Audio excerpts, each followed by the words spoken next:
Ever heard of that Marshmallow Test? You know, the one where they tempt a kid with a marshmallow like 1 hour or 2 later if they can resist? It's a classic. Oh, absolutely. It's one of those psychology studies that, well, kind of escaped the lab, Yeah. Became this whole pop culture thing. Totally. And for the longest time, it was all about willpower, right? Like, resist the marshmallow and you're on the fast track to success in life.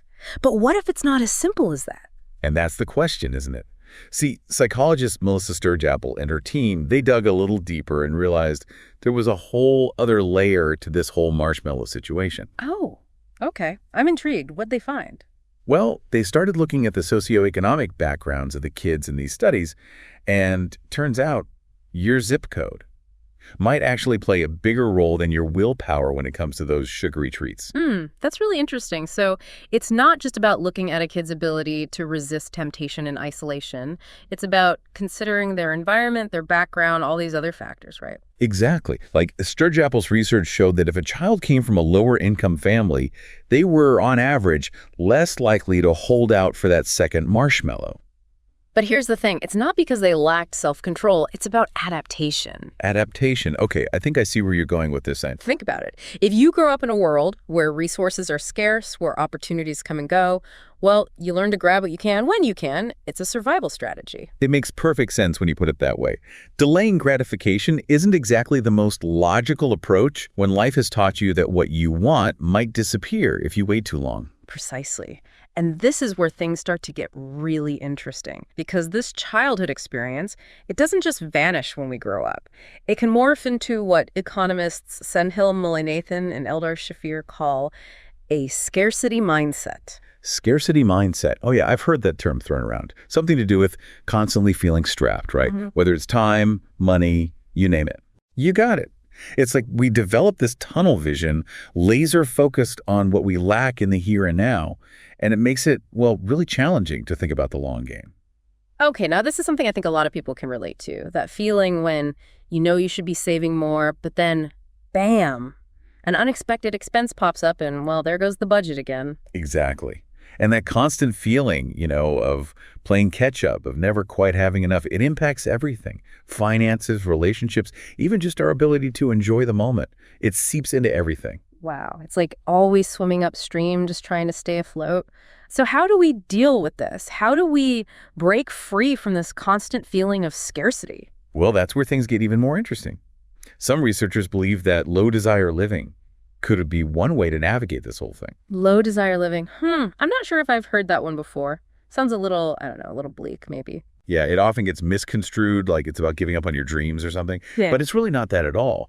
It's more about, well, recognizing the pressures of this scarcity mindset we've been talking about and making really deliberate choices to step off that more treadmill. Oh, okay, I see. So instead of buying into that always-on hustle culture mentality, which, let's be real, can feel impossible when you're dealing with limited resources anyway, it's about finding contentment, even freedom, in simplifying things. Exactly. It doesn't mean abandoning ambition, but maybe it's about, well, redefining what a fulfilling life looks like on your terms, not society's, I like that. And speaking of choice, this whole idea kind of reminds me of what psychologist Barry Schwartz called the paradox of choice.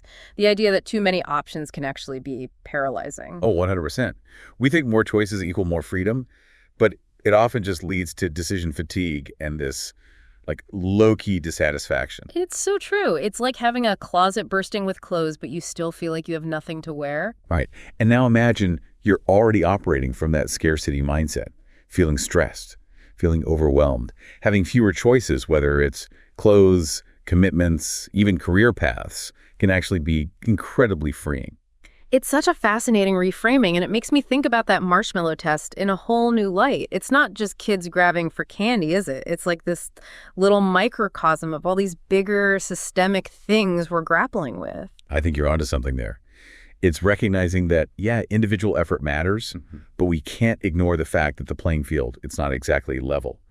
And those systemic forces, they play a huge role in shaping our choices, even if we're not fully aware of it. It's almost like we're hardwired to want more, like it's just part of being human. But then you start to wonder, is it really us? Or is it all these external forces, the marketing, the societal pressures telling us we need to keep acquiring, keep striving? Oh, totally. It's a powerful narrative, that's for sure.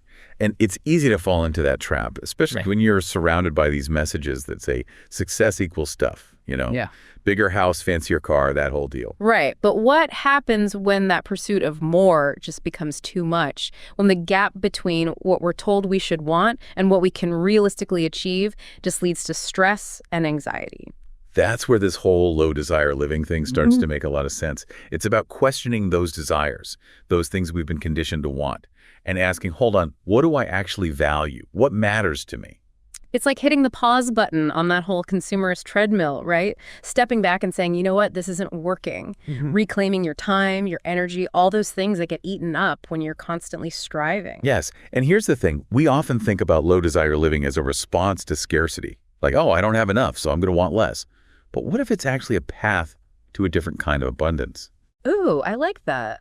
Not abundance in the traditional sense like piles of possessions, but abundance of time, freedom, intentionality. Exactly. It's not about settling. It's about choosing, consciously choosing to focus on what truly matters and letting go of the rest, which, honestly, can be incredibly freeing in a world that often feels so chaotic and overwhelming. Totally. It's like trading that nagging feeling of never enough for a sense of peace, a sense of enoughness, like this is enough. I am enough. And that feeling, that contentment, that gratitude for what we already have, it's like an antidote to that scarcity mindset. Yeah. It allows us to shift our perspective, to focus on what we do have instead of what we lack.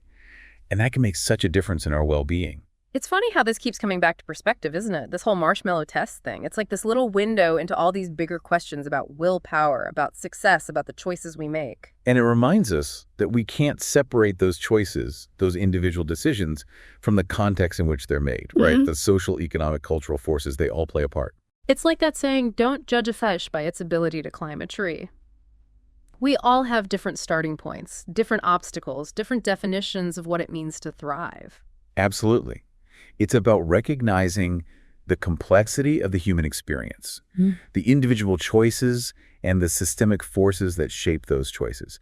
And maybe, just maybe, it's about approaching ourselves and each other with a little more compassion, a little more understanding. Because maybe the real lesson of the marshmallow isn't about willpower at all. Maybe it's about recognizing that we're all just doing the best we can with what we have. And that building a more just, a more equitable world, it means looking beyond individual behavior and addressing those systemic barriers that prevent so many people from reaching their full potential. Creating a world where everyone has the chance to not just choose between one marshmallow or two, but to pursue their own unique definition of a life well lived.